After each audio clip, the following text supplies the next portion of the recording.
The room is quiet when pain arrives, not loud, not dramatic. It enters without announcement. It settles into the body, into the breath, into the spaces you thought were stable. The air feels heavier. The walls do not move, yet something inside fractures. You sit with it. You listen to the silence it brings. Pain does not ask permission. It claims residence. At first, pain feels like an interruption, a break in the expected rhythm of life. You search for relief. You look for explanation. You replay moments, words, choices. You asked where it came from. Pain does not answer. It waits. It watches how you respond. Long before modern language named trauma, humans knew this presence. They carved it into stone. They sang it into prayer. They recorded it in margins, not headlines. Pain has always been a teacher. Not a gentle one, but a precise one. In old societies, pain was not hidden. It was understood as a threshold, a place where identity was tested. Warriors bore scars. Pilgrims walked barefoot. Prophets withdrew into deserts. Suffering marked transition. It separated the unformed from the disciplined. Today, pain is treated as an error. Something to erase quickly. Something to numb. Something to distract from. We rush to soften it. We fear sitting still with discomfort. But in doing so, we miss its function. Pain exposes weakness, but not in the way people assume. It reveals attachment. It shows where dependence lives.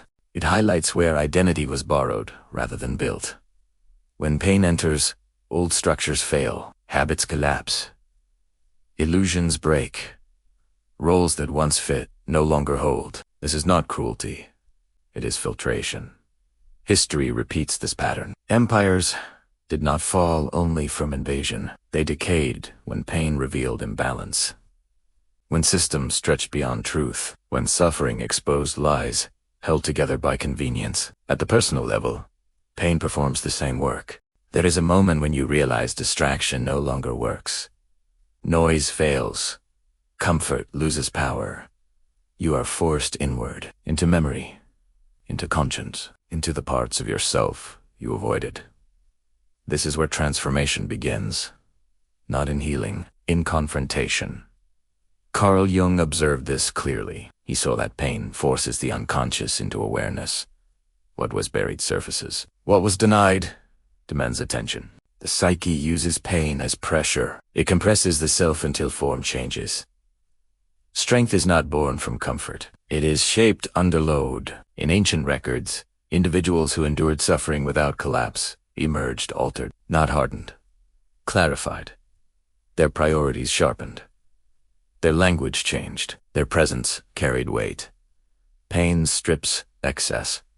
It removes false needs. It reveals what cannot be taken. There is a dangerous stage here.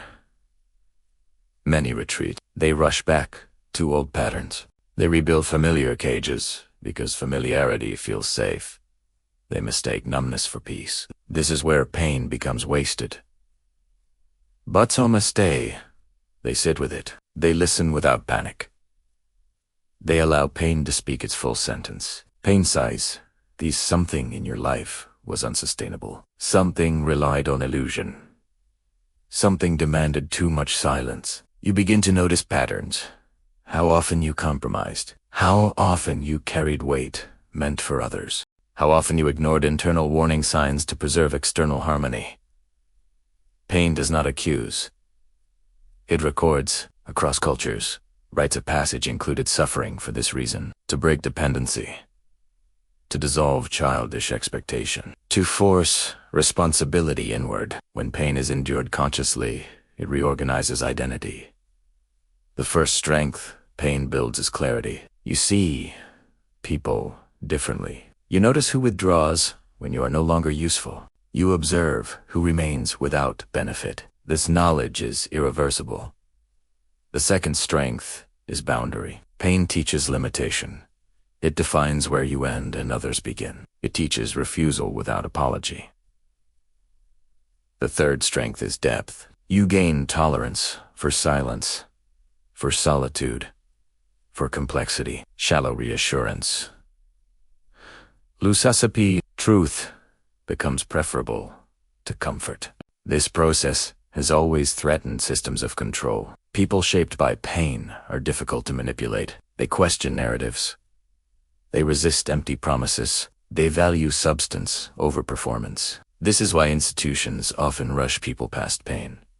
Why suffering is pathologized quickly. Why discomfort is treated as malfunction rather than message. In historical persecutions, those who endured suffering without surrender became symbols, not because they were loud, because they could not be bent easily. Pain trains endurance quietly. There is a defining moment. It happens without witness. You realize the pain no longer owns you. You carry it, but it does not direct you. You stop asking when it will end. You start asking what it has shown. This is the turning point. From here, pain becomes fuel. Not rage, not bitterness. Precision. You choose differently. You speak less, but with intention. You be less, but with meaning. You tolerate less deception. You require less validation. Strength formed this way is not aggressive. It is grown. Look at historical figures who reshaped eras. Exiles, prisoners, survivors. Their authority did not come from title. It came from having endured something irreversible. They were changed before they were heard. Pain reorders values. Status loses importance. Integrity gains weight. Time becomes sacred. This is why pain often isolates. Not as punishment, as preparation. It removes distraction, so attention can sharpen. There is grief here. You mourn who you were. You mourn illusions you cherished. You mourn relationships that cannot survive truth. This grief is part of the forging. In archives, you see traces of this transformation. Letters written differently after loss. Decisions altered after suffering. Silence where noise once existed. Pain in its life. The danger is bitterness. Pain can harden into resentment if resisted. Strength comes from integration, not denial. Integration requires honesty, naming what hurt, acknowledging what failed, accepting what cannot be restored. This is not weakness. It is discipline. Faith traditions understood this. Trials were not curses. They were refiners. They burned impurities. They clarified devotion. Pain humbles the ego. It removes entitlement. It replaces expectation with effort. The strength that emerges is quiet. It does not seek applause. It does not announce itself. It is recognized only when tested. You become reliable to yourself. At this stage, external chaos affects you less. Loss still hurts, but it does not disintegrate you. Criticism lands, but does not define. Praise passes without addiction.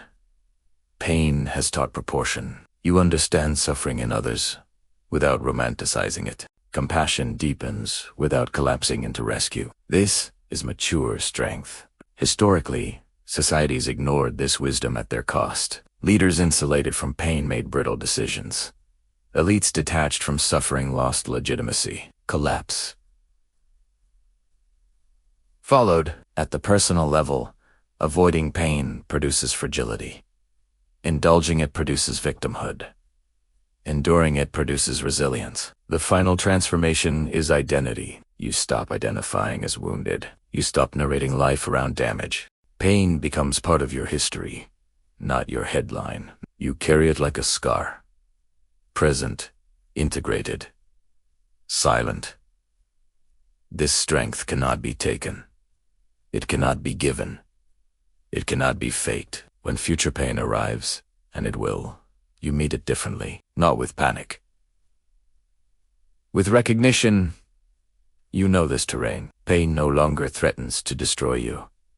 It signals another refinement. This is how pain becomes strength. Not by removal, by completion. The room is still, the air unchanged.